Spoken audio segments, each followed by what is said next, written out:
What is going on, guys? It's the Mad Dragon. We are back doing a bit of rugby. I'm going to check on a Fiji and France game, and that's because this video is going to be a bit of an update video. For those of you who have been following the Autumn Nations Cup, you will know that the France Fiji game was cancelled last week. I did do a bit of a video on it, just explaining why it was. You can go check out that if you want a bit more of an in-depth look at the turnout for that game.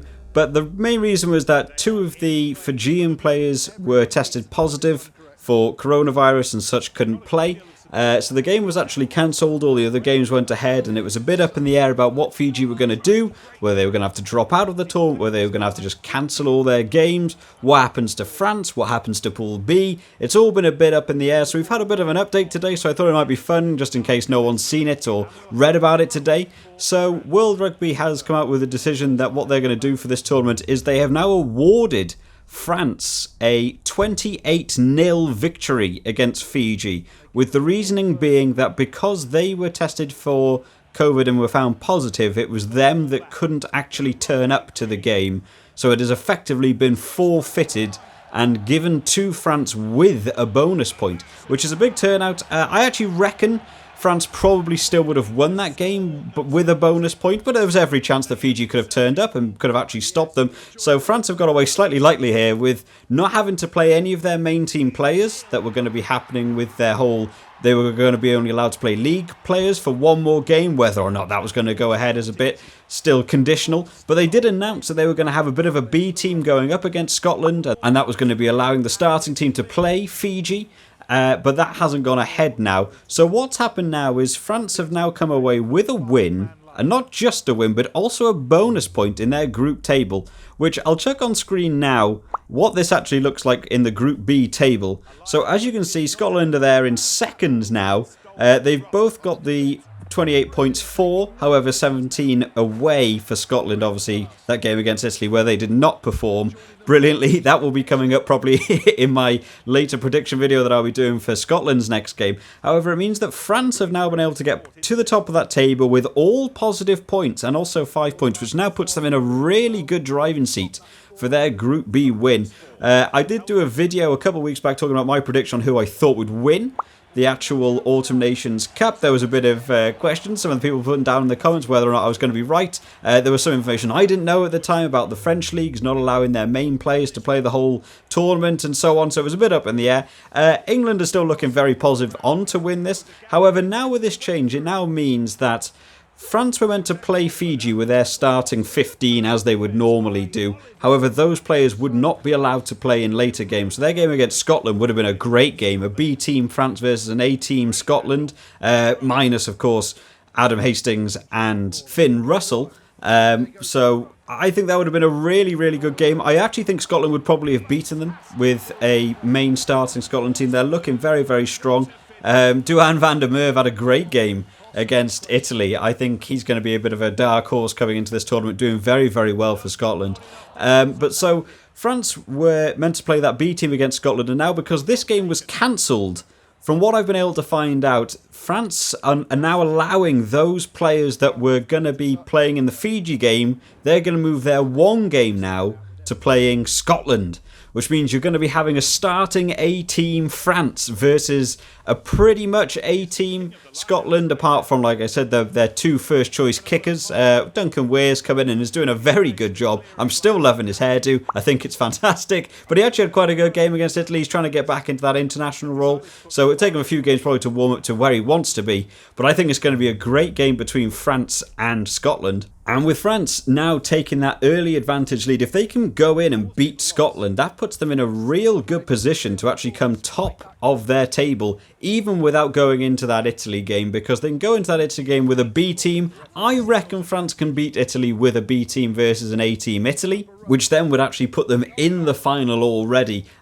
Whether or not with them now being sort of in a bit of a driver's seat to be able to beat Scotland, whether the French leagues will look at, do we actually want to release players? Do we want to give France the best opportunity to win this tournament will be sort of decided later down the line. I think if they go up against Scotland with their A team, beat Scotland, and then go on to play Italy with their B team, who's a very strong second 15 actually. Some of the names that were in that mentioned France second team were very, very good players and could play in the starting 15 anyway.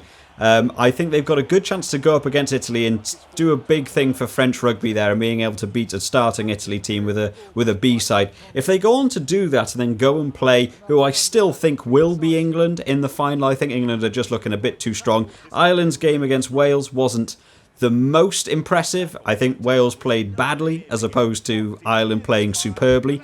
So I think England will actually probably make it to that final. And I wonder if it will happen that if France can beat Scotland and Italy and they know they'll be in that final, whether the French Rugby Union will actually say, you know what, let's chuck on all our main players. We can afford to lose them from club level. Let's put them in the international scene. Let's try and get them in. Let's win another tournament. Let's have a bit of silverware in the closet going into that Six Nations. Only a couple of years away from their own World Cup. I think there's a good chance it could actually happen and it would sort of change in the makings of it. I'm not sure how official this rule is going to be with not allowing their international players to start.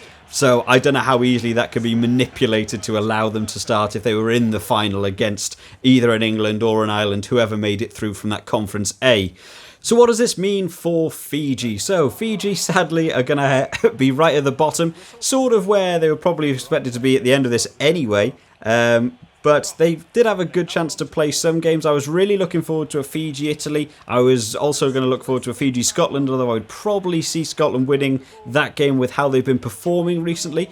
But I think it's going to be a bit of a running theme here. They are more than likely not going to be playing this weekend's game, which is going to be a shame. I was really looking forward to see Fiji-Italy, just to see whether Fiji could actually beat one of those sort of tier 1 nations, well known for being in the Six Nations, well known for being not necessarily the highest class of team because they do tend to lose a lot of the Six Nations games, but they're definitely a tier 1 team that can beat teams like the Georgias and the Fiji and Samoa and all of those. I do think Fiji would go in at that game thinking if they can get a win there, I think this tournament would be a very big positive for them.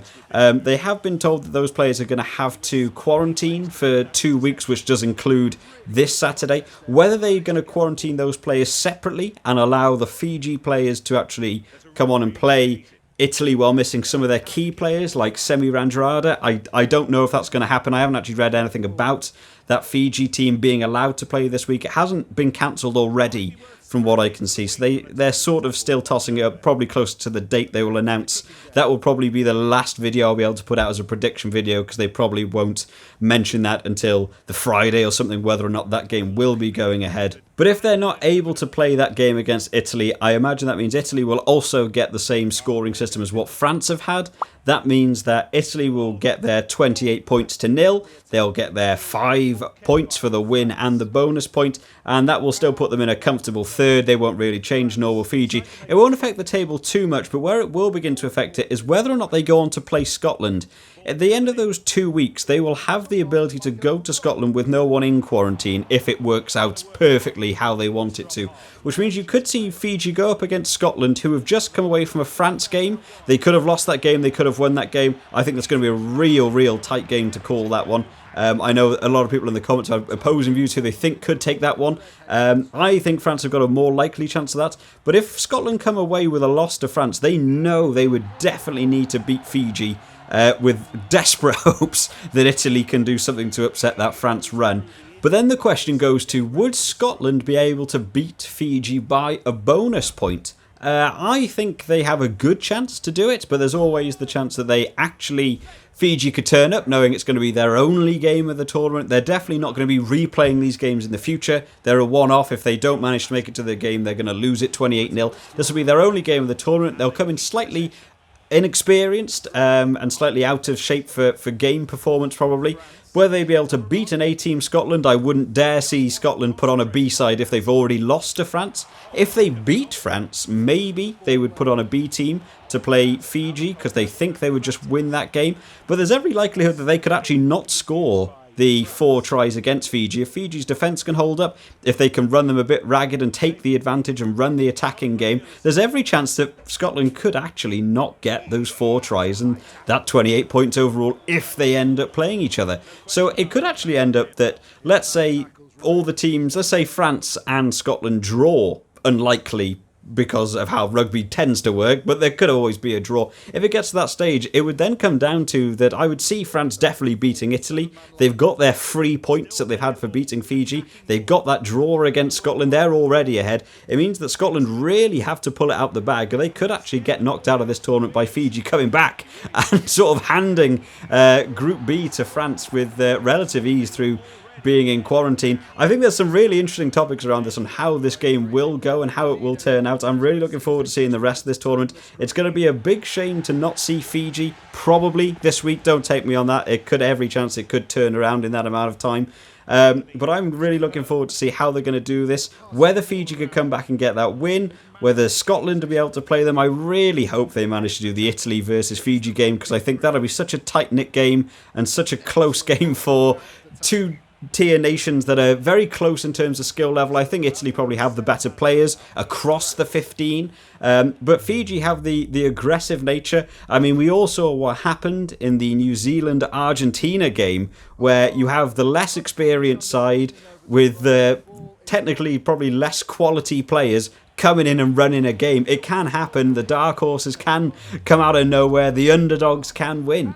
I would love to know what's going to happen in that Fiji-Scotland game. But let me know what you guys think. Do you think it's fair that France have got these extra points? Do you wish they'd basically just drop Fiji out of the tournament as a whole? Do you reckon if Fiji can come back to play Italy and Scotland, whether they could actually win one of those games? I've got a real feeling they could actually beat Italy, maybe lesser so that they could beat Scotland, but there's every chance, I reckon, that it could be a lot closer than people would think it to be. But if you enjoy this sort of rugby content where I just go through some team news and stuff, I do predictions every week. I did them through the Six Nations. I'm going to do them through the Autumn Nations Cup, where I just sort of look at the teams, go over some of their games, who I think's going to win, a bit of prediction on the scores and stuff. If that sounds like something you're interested in, make sure you subscribe to the channel just to keep up to date when all of those rugby videos are coming out. And if you have enjoyed this video, if you enjoyed a bit of a news blast, if you've learned anything from this video, if you've got an opinion, make sure you drop it down in the comments or just drop the video a like to let me know you've enjoyed this style of video. It is much appreciated and everyone's getting behind.